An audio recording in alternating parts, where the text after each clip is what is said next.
All right. So what's your name? My name is Eddie. Eddie. How old are you, Eddie? I'm 45 years old, man. Where are you originally from? I was born and raised in Brazil. And then when I was 12, I moved to Italy where my dad come from.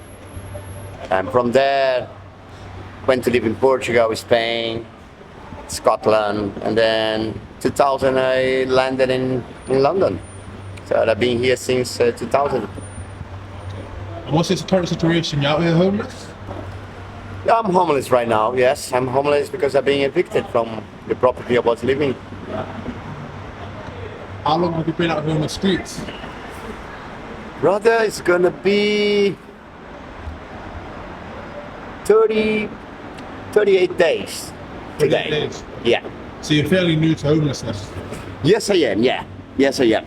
Yeah. Fairly new, still sane, still trying to cope with all the madness and how noisy can be. But yeah, I'm doing just fine, to be honest. So tell me about the situation. How did you end up getting evicted? Well, as I said, I mean, I had a relationship which he broke up, and then I saw myself living alone in a very expensive property. And I couldn't afford the bills, I couldn't afford the council tax, I couldn't afford the rent. It goes into arrears, and out of the sudden you have people knocking on your door, and they just told me the police was going to come and knock on the door the next day, so I moved out. So first night on the streets, what was going through your mind? Was you scared?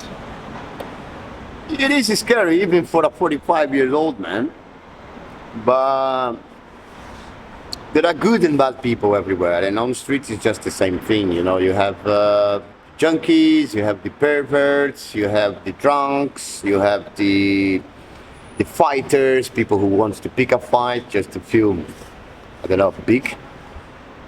But overall, to be really honest, I think I'm just doing really well. I think I reach out to many organizations around central London.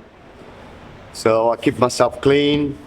I drink my wine, I smoke my tobacco, but I stick with it. I had problems in the past with drug addiction, and I don't want to go back to that anymore. I think there is a job lined up for me very soon, and that is going to be my way out of the streets once again. But it's tough. It's tough because I believe I'm going to have to be on the streets for the next 2 months to have money on the side. London is a very expensive capital, and I think just after COVID, people are becoming less compassionate, less and less, and money is being spent in different places. We have 2 wars right now around the world and other small pockets of conflicts. Politicians are basically professional liars. And here we are, we have 400 people sleeping rough in Westminster tonight only. And this is meant to be a first world country. So there's something wrong. You know, if you do the math and you connect the dots, there's something really wrong in power. I think we gave the leaders of the world the power, and they're all psychopaths. What do you do to survive out here? You've been out here on the streets for 38 days. How do you make money? Well, when I left home, I mean, I left with 230 pounds, which I still roughly have 50. One evening I decided to go and sleep in a hostel, so it cost me 18 quid. I drink around 2 bottles of red wine a day. It's too cold, sometimes wet, it's windy. It's very difficult not to rely on something to get you warm, and right now for me it is red wine. I don't want to touch the hard liquor, brandy or whiskey, because I had a problem in the past. But I've been spending my days in the libraries, we have 2 libraries here in central London, so I go there to use the internet, charge my phone, and do job search. I've been doing quite a lot of job search. I've done 2 trial shifts, but I think the way I look and the fact that you have your backpack full and you don't have an address, you can explain the reason why you don't have an address. It puts people off. I had very good trial shifts, but no one called me just yet. And I do believe that it might be because I'm not completely shaved, or my shoes were not really shining, you know what I mean? So people can sort of see, okay, he's sleeping rough, you know. So I want to get back on my feet, but tomorrow morning I'm going to London Bridge. There is a job lined up for me there, which is cleaning the streets. They are aware that I'm homeless, so I believe that they're gonna make weekly payments. So I'm really, really wishing that it's gonna be all fine, you know. I'm really, really wishing that I'm gonna be able to make it, you know. I really hope for it. I mean, I need to sleep quite early tonight, because 5 in the morning I need to be up. Gonna go down to London Bridge and just hope that they're gonna give me the job. I hope they do, man, because it's good, you know, you're on the streets, but still looking to find a way out. I have to, because I think if you spend a year on the streets, you lose 10 years of your life because of the cold, the elements of the air, the wind, and the madness, isn't it? There's a lot of mental health issues around, you know, and you never know if you're gonna be stabbed or if someone's gonna throw acid on you. Or you hear a lot of stories, you know. Yeah. Is it dangerous out here? What kind of things do you go through? Fist fights, arguments, Yeah. broken glass, drug addiction. People just hike completely out of their mind, you know. Scary. It is scary, you know. But I'm a God believer, and I try to ask Him for protection. So I rely on it a lot, to be honest with you. And it works. It works. Do you have any family out here? No, I'm alone. You're alone? I'm alone. Yeah. When was the last time you kind of spoke with your family back home? I speak with them quite frequently, but they are not aware that I am on the streets. They don't know on the streets. Would you No, I mean, I don't really want to scare them and get them worried. So I basically taking my time to get a job, stay outside for another month or 2, be able to put money on the side and get back into the private rented properties, you know. That's what I'm gonna have to do. And I'm aiming for it. I'm doing everything I can to keep clean. I have my sleeping bag. I have a couple of change of clothes in here, underwear. It's all clean.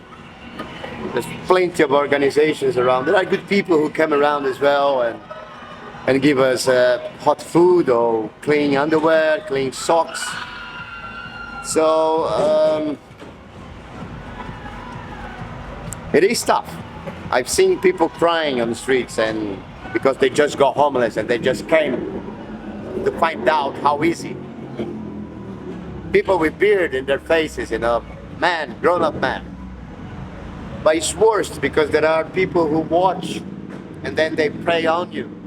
So on streets you need to be really cool and flat, and you can't show any signs of weaknesses, you know, otherwise people will prey on you, you know. Yeah. Definitely they will. There are gangs around going up and down.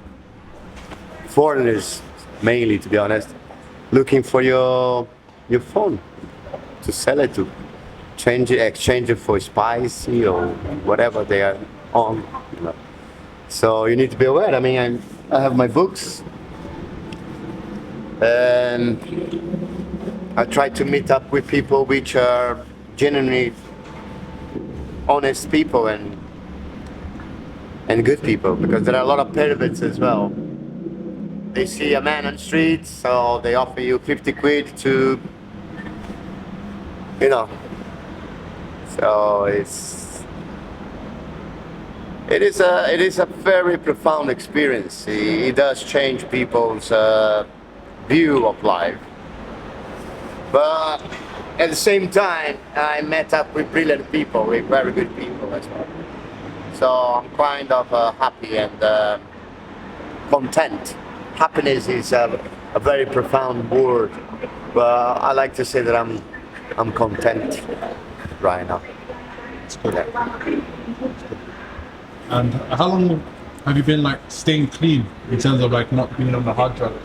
It's been a while already, mate. It's been a while already, and I done that because I got a daughter, and I need to do exactly. I need to support her until she finish university, get a family, and start her whole life. Then I can really sort of lose myself a little bit and then not worry too much, to be really honest at all. Does she know you're out on the streets? Nah, I didn't say anything. You know. It's been only 5 weeks and it's not gonna be for too long, brother. I will definitely make it. You know, I will definitely make it. There's no other way. I will make it. I really hope you do. Well, it was nice speaking to you. I really hope you do get the job, you get back into the streets and get your life back on track. Thank you for sharing your story. Do you have any last words? I just wish that all the people who might seeing that, when you look, someone is sleeping inside a sleeping bag. You might have a father in there. You might have someone's brother, someone's son. Someone will cry for this person if this person passed away. And the world is so in a bad shape right now that the minimum that each other can do, it is just be compassionate, you know. There is drug addiction, there is mental health issues, yes there is, but there is people who work hard and they just need to stay on the street sometimes just to make ends meet, or as I am doing right now, to support my daughter away. That's it. Thank you.